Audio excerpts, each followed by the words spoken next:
It needs a lot of time to read all the 5 sutras of Pure Land practice.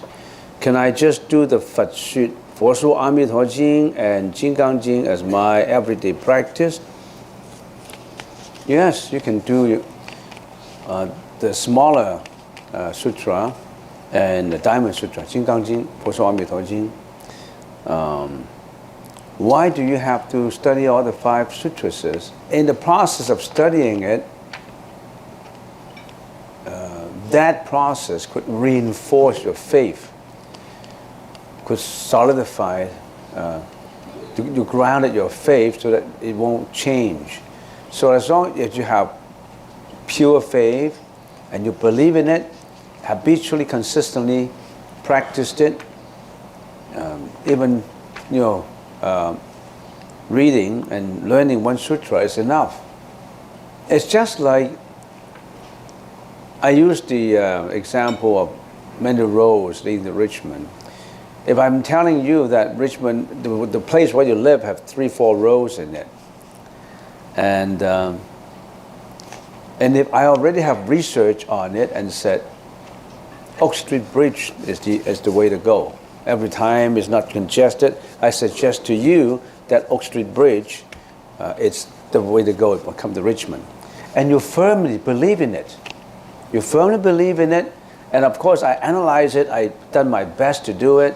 I'm not cheating you, I'm not telling a lie, but I truthfully have done a lot of research work on it that Oak Street, of course, it may not be. I'm just giving you an example. If the certain bridges is the only way to go, if you trust it, you can get to Richmond. But if you're not sure, some people, they don't want to have 100% faith in something. They want to research on it. So they want to take the Granville Bridge and different roads, and finally they come to a consensus. They say, oh, this is what this road is what I want. So if you take a lot of roads, it's equally acceptable. Then you find out more about it. You reinforce your faith in it. And also the reason why sometimes we would like to study all the 5 sutras is when you're practicing, you don't just think about yourself. You always think about if Oak Street Bridge, the Oak Road, a very expedient way to go, free of traffic, that's the best road. I don't just do it myself. I want to tell my folks, hey, that's the road, that's safer. That's the way to take. You will suggest. And when you're suggesting this, you will meet opposition. You need to broaden your knowledge in the field. You want to increase the knowledge so that if anybody want to argue about it, if anybody want to oppose, you have the what do you call that? The eloquence. You have the ability to debate. You have the ability to tell people, to present it. So you have to fortify yourself. You have to build up your knowledge in it in order that you can convince others to take that road. Some people always have the mission of helping others, not just about himself. If I know that, it's not enough. I want to learn more so that I can tell all the other folks how to do it. And all these other folks, they may argue about it. Then I have the ability to talk. I have the ability to know more, because if some people studied all the 5 sutras together, but he's not so sure of it, and he asks you something on the other sutras, you say, I don't know anything about it. Presumably, he thinks that I know better than you. I know all the 5 sutras, and you only know one. So for the sake of others, of extending your mission, of fulfilling a mission, maybe you want to know more.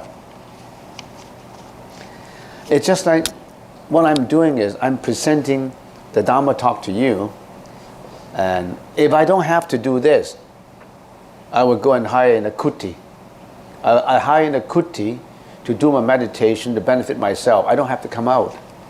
I can always hide in Bowen Island, Sunshine Coast, or somewhere where I have a kuti so quiet that I can do it every day. I'm so comfortable with it. I will be comfortable in there. But I'm not, my life is not just to seek comfort. I want to tell all my folks what's the best way to go. I want to tell others too. I want to be compassionate. That's a bodhisattva's approach, not just about yourself. Help others, extend your help. If you are just egoistically looking after yourself, that's not Buddha. If you are just selfishly thinking about your own comfort in a kuti, in a forest, meditating, you're not a Buddha. You only think about yourself. Reverend, is there a difference between awareness and consciousness? I experience consciousness as I am awake, and no consciousness in deep sleep. And when given anesthesia, is consciousness a part of awareness? Can I experience this in deep meditation? Well, don't attach to words. Sometimes consciousness is not the right word for me. The Sanskrit word for it is vijnana. The study of consciousness, the mere consciousness only, is the study of vijnana matrata. So consciousness is not the right word, but what's the difference between awareness and consciousness? In the common English usage, consciousness contains two sides to it. The enlightened side and the unenlightened side. When I'm talking to you, for example, if I'm talking to you, oh, yesterday I was in the supermarket, I was buying this, and that's too expensive, I don't like it. No, however, I go to another shop, there's a better one. That's all consciousness, right?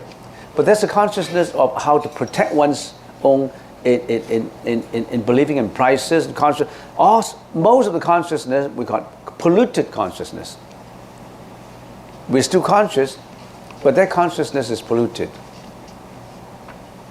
And we say, if we want to stay away from polluted consciousness into the real consciousness, that is an enlightened consciousness.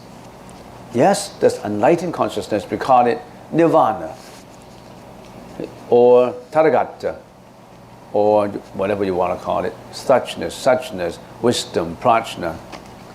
But even that has to go. There's no consciousness.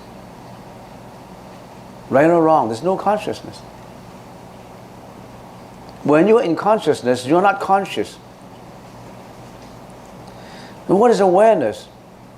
Awareness is you are aware that the consciousness is not consciousness, or the consciousness is polluted consciousness and unpolluted consciousness.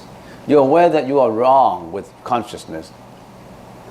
However, that awareness is also wrong. How do you aware? What brings you the awareness? Is that awareness also polluted? So what should I do? And in Zen koan, sometimes when they communicate, the higher masters just said, shut up. We can't do anything. Shut up, just shut up. Anything spoken from you is not consciousness. Anything you talk about meditation is not consciousness. Anything you do is not consciousness, but it's within consciousness. And there was a Zen master. He always organized 7 days retreat. Sometimes the 7 days retreat, 7 days meditation retreat lingers on for 49 days. And every time when they started the first one, they had a series of 7. 7, 7, 7. 7, 7 is 49. So every first 7, he had a new group.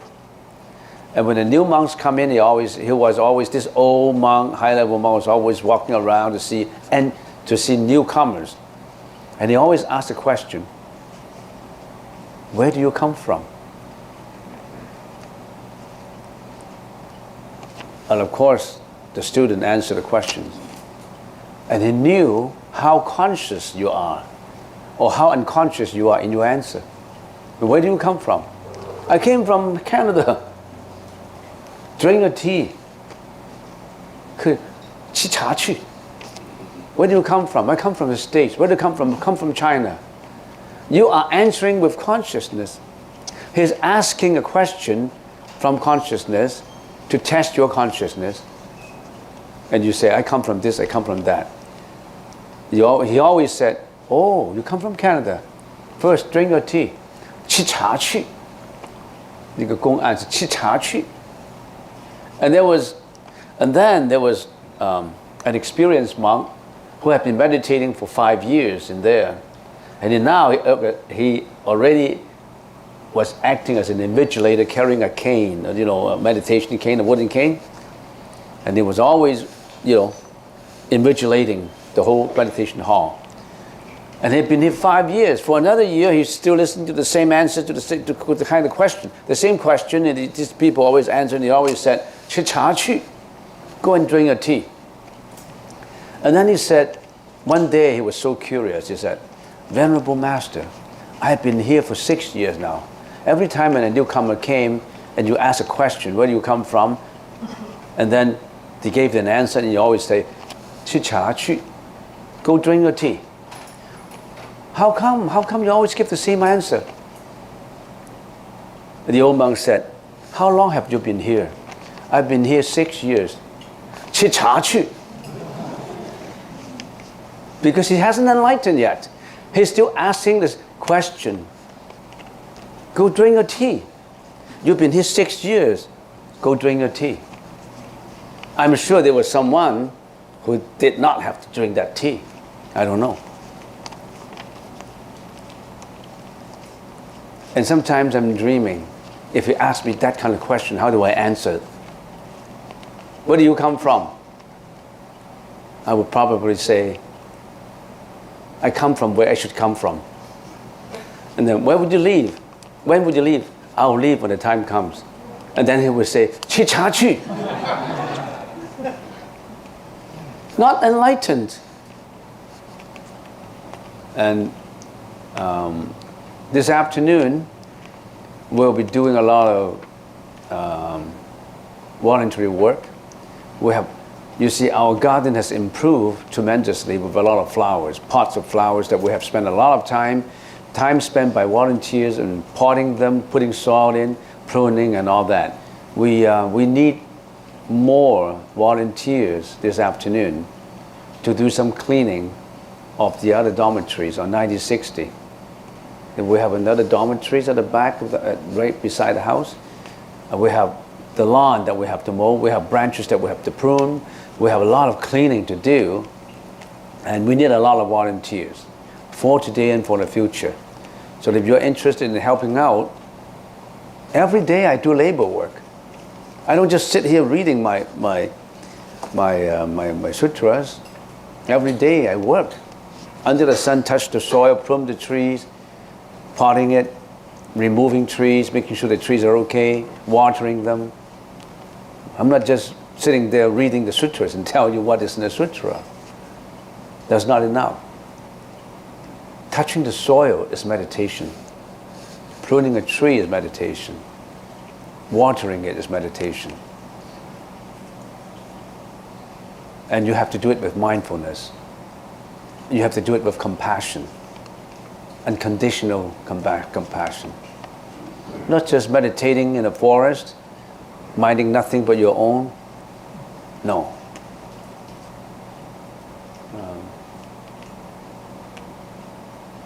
When you're watering a plant, for example, you're watering it with compassion. You're giving a plant life. You're rendering compassion to it. It's you. The plant is you and you are the plant.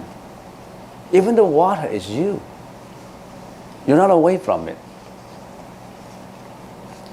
Where did the water come from?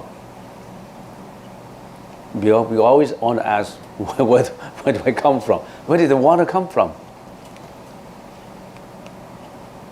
The water. From the water tap? Where did the water tap come from?